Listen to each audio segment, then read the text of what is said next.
दिया बुझने से पहले खूब फड़फड़ाता है, ठीक ऐसे ही फेसबुक के स्वामित्व वाले मैसेजिंग ऐप व्हाट्सएप भी एक आखिरी कोशिश कर रहा है। व्हाट्सएप ने भारत सरकार के विरुद्ध दिल्ली हाई कोर्ट में कानूनी मुकदमा दायर किया है, जिसमें नए आईटी नियमों पर रोक लगाने की मांग की गई है। पर क्या दिल्ली हाई कोर्ट जाने से व्हाट्सएप सरकार पर नई गाइडलाइन वापस लेने के लिए दबाव बना पाएगा? जवाब है नहीं।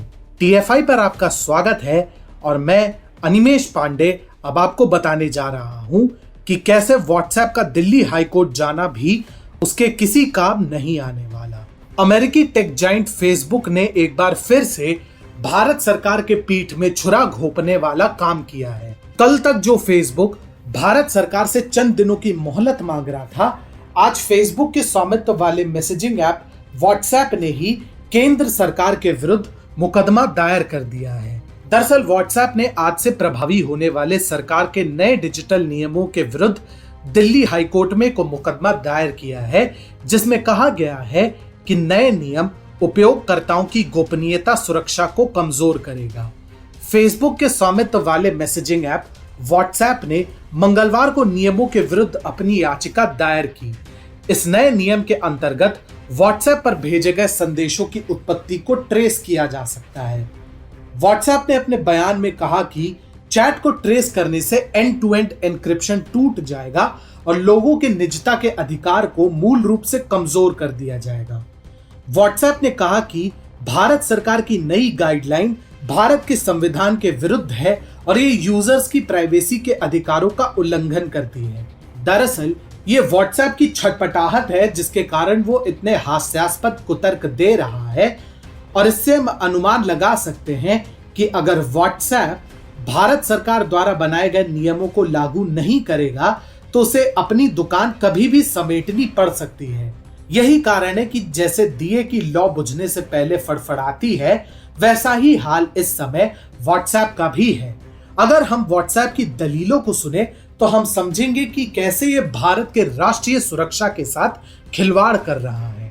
हमेशा से व्हाट्सएप जैसे प्लेटफॉर्म जवाबदेही दिए बिना अपने प्लेटफॉर्म पर फेक न्यूज और फेक नैरेटिव को बढ़ावा देते हैं। बता दें कि सरकार ने उस परिस्थिति में जानकारी लेने की बात की है जिसमें सरकार से जुड़ी फेक न्यूज को बढ़ावा दिया जाता है या फिर किसी दंगे को और बढ़ाने के लिए आम जनता को व्हाट्सएप के जरिए भ्रमित किया जाता है। इस तरह के मामलों में कभी भी मुख्य दोषी का पता नहीं चल पाता है। उदाहरण के लिए, अगर कोई इंसान व्हाट्सएप मैसेज के जरिए दंगा भड़काता है तो इस परिस्थिति में केंद्रीय जांच एजेंसी जांच के लिए व्हाट्सएप से दंगा भड़काने वाले मैसेज का पता मांगेगी। इसके जवाब में व्हाट्सएप का तर्क ये होगा कि हम आपको दंगा भड़काने वाले के बारे में जानकारी नहीं दे सकते क्योंकि ये जानकारी दंगा भड़काने वाले की प्राइवेसी के विरुद्ध होगा। यही कारण है कि कई भारत विरोधी तत्व इसे अपने नापाक इरादों को अंजाम देने के लिए उपयोग में लाए हैं। ऐसे ही कई भारत विरोधी तत्व व्हाट्सएप के जरिए फेक न्यूज फैलाते हैं। सीएए के विरुद्ध प्रदर्शन के दौरान ये देखा भी गया था। यहां तक कि ऐसी खबरें तक फैलाई जाती है कि वैक्सीन लगवाने से जनता नपुंसक हो जाती है, जिससे वैक्सीन के कैंपेन में रुकावट आने लगी है। ऐसे में अब जांच एजेंसी जब व्हाट्सएप से शरारती तत्वों का पता मांगेगी तो व्हाट्सएप फिर से प्राइवेसी का हवाला देकर कोई भी जानकारी साझा करने से मना कर सकता है। ऐसे में सरकार देश की सुरक्षा के मुद्दे को अधिक महत्व देते हुए कोर्ट के समक्ष अपनी बात रखेगी, जिसे हाई कोर्ट भी नजरअंदाज नहीं कर सकता। यहाँ पर स्पष्ट है कि केंद्र का पक्ष मजबूत है। खैर, व्हाट्सएप की ये हेकड़ी ज्यादा दिनों तक नहीं चलने वाली है।